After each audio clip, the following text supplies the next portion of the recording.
Bienvenidas y bienvenidos a esta exploración. Hoy vamos a analizar un conjunto de noticias bastante variado que viene de un boletín de Centennial. Es del 22 de agosto de 2025 y se titula Noticias del 22 de agosto, Guatemala y el mundo. Tenemos un panorama, pues, interesante. Empezamos en Guatemala, operativos anticorrupción, reuniones de alto nivel, pero también disturbios en cárceles. Luego saltamos a China, una noticia trágica allí. Después, tesoros sumergidos en Egipto, fascinante. Y cerramos en Australia con un caso, preocupante. Ok, vamos a desglosar esto. La idea hoy es ir un poco más allá de los titulares de Centennial, conectar algunos puntos y entender qué hay de fondo en estas historias. ¿Listos? Empecemos fuerte entonces, en Guatemala. Hay una noticia sobre el Ministerio Público. Intervino en el Ministerio de Gobernación. Hablan de 6 allanamientos. Y ojo, es la Fiscalía contra el lavado de dinero u otros activos la que está a cargo. Investigan posibles irregularidades. Algo sobre compra de uniformes. Buscan evidencia, claro. Podría parecer solo un tema administrativo, ¿no? Sí, a primera vista.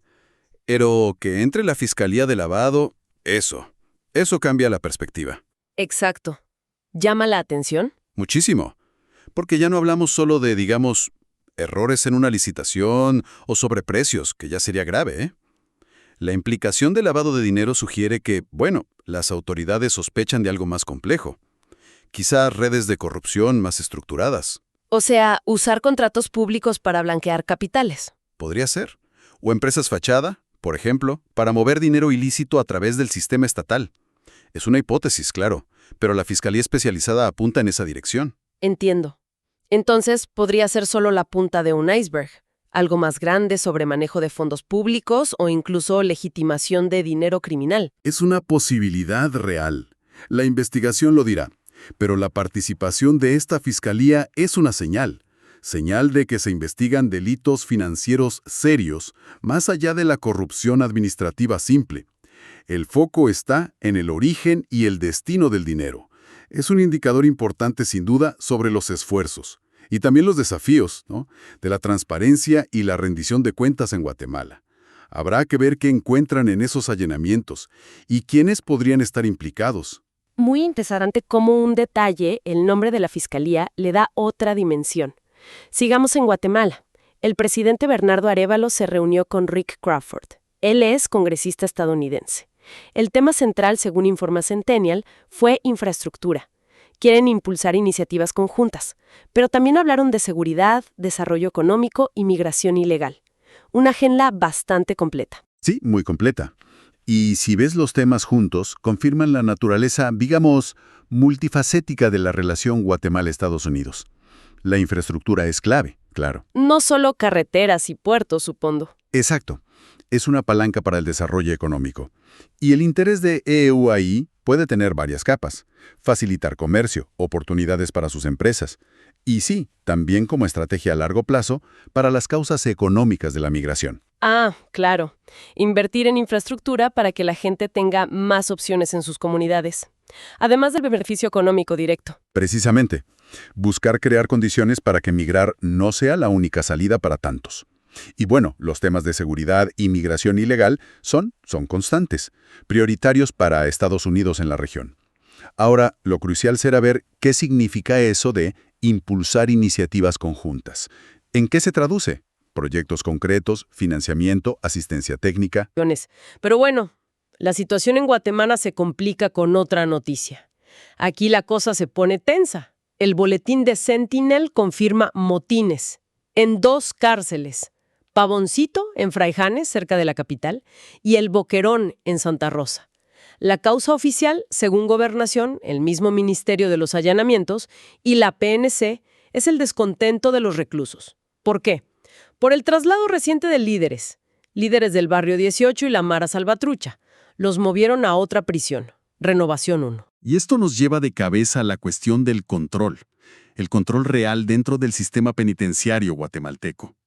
Mover a cabecillas de pandillas tan poderosas, Barrio 18, Mara Salvatrucha, son estructuras enormes, transnacionales.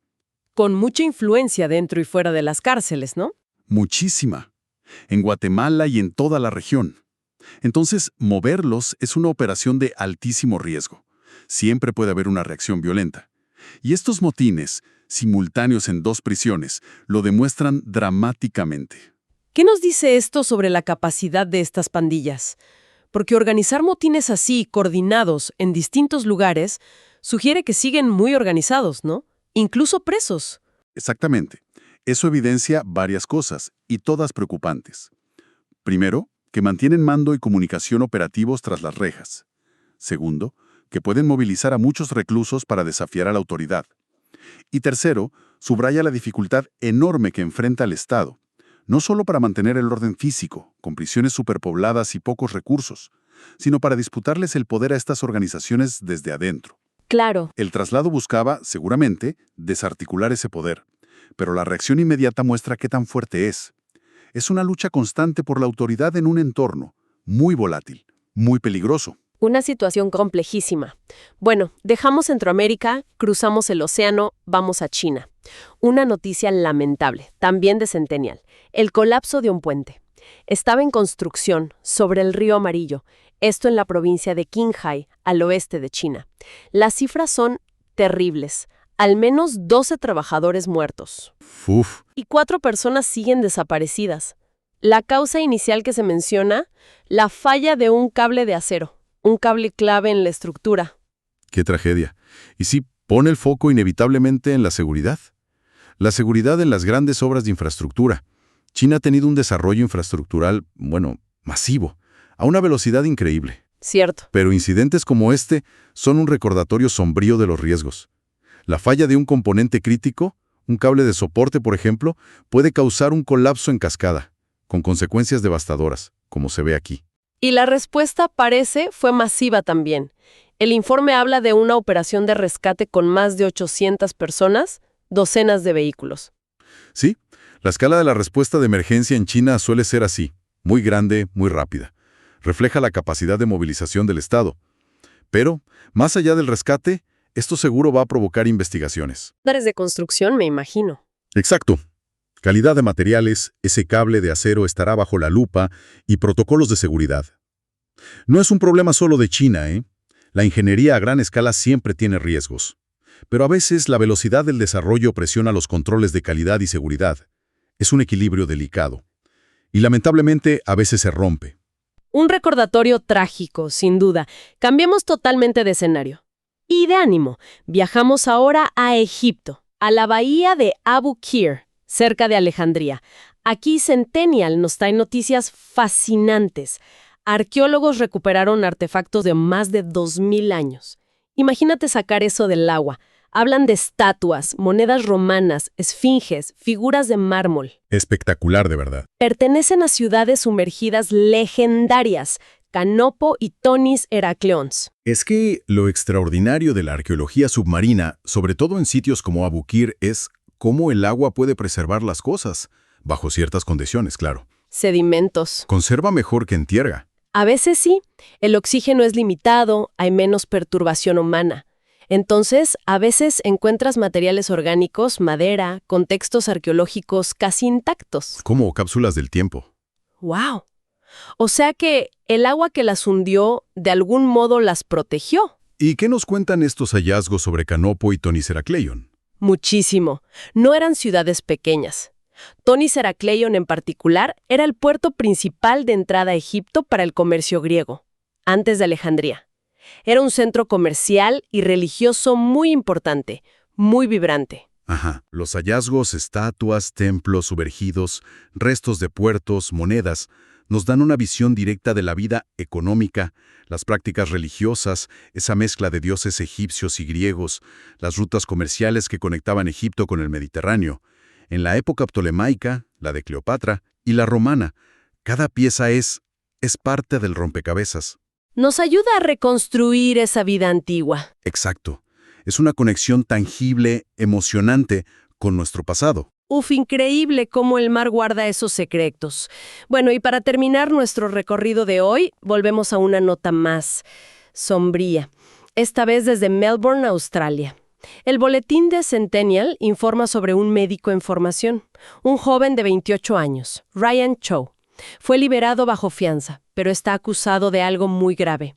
Le imputan haber grabado en secreto miles de imágenes íntimas, unas 4.500, dice la nota, de colegas suyos, hombres y mujeres, en baños de 3 hospitales distintos. Y esto, al parecer, desde 2021. Este caso es profundamente perturbador. Por muchas razones.